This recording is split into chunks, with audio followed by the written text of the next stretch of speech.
Welcome to the Trade of the Day. This is Fred Razak, Senior Trading Strategist here at CMtrading. Today is August 15th, 2019. Now, taking a look at that Trade of the Day, the symbol to trade is the Dow Jones. The strategy to take is fading the news.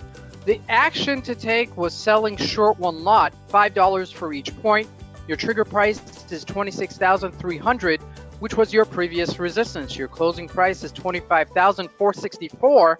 which was previous support. The change to that is 836 points and a whopping profit of $4,180 in intraday trade. Now that's the $5 for each point of selling short one lot, multiplied by the 836 points for that $4,180 profit. Now let's take a look at that trade.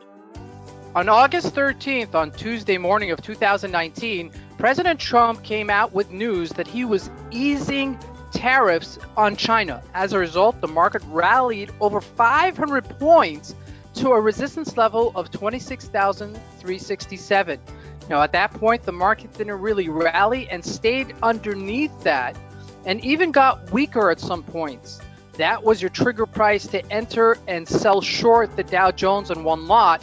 We then subsequently dropped below the 26,231 level, which was previous support, and receding all the way down to 25,464, giving you a change of 836 points. Now that was the previous support level, if we look at that just a moment, of 25,464, and that was your closing point and where you covered your short, giving you a profit of $4,180. Now, to learn more about this trade and other type of trades, make sure to join CM Trading today.